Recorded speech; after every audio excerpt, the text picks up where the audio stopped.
This is a Let's Talk Church Safety and Security microsode with your host, Paul Buckner. Hey sheepdogs, just a quick video talking about something that I learned at a class recently. I've never witnessed this. I'm always learning, and no matter how hard we try, there's going to be holes in our education. So I had an instructor that has trained people for probably as long as my 40-something-year-old backside's been alive, and he was talking about how he was at a training, and there was an individual at the training who was a police officer. He was training police officers, and whatever solvent they were using, whatever gun oil they were using, probably was an inferior product, but they were training out in like single digits weather. And back where the firing pin is at the back of the striker fired handgun, because the guy was turning it so that the when you remove the barrel, that the barrel end, the muzzle end of the slide was facing up, and that down where the firing pin is, the solvents and oils could get trapped.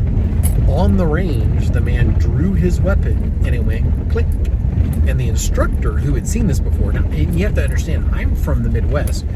Cold here for us is like really cold for us here is single digits. A lot of y'all get single digits and it'll stay that way for months on end. I don't envy you that. I'm not coming to visit when it's cold like that. Sorry.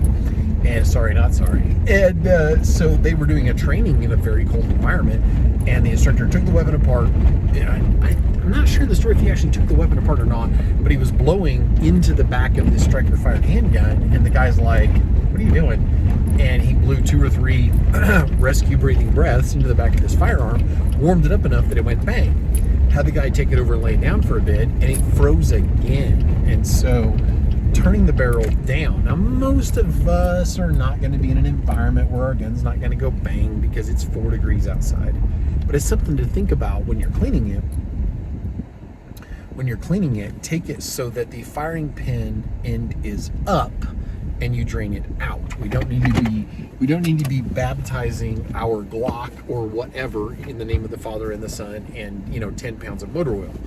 And we need to be using proper gun cleaning techniques and proper gun cleaning, not necessarily gear, but proper oils and solvents and all that stuff.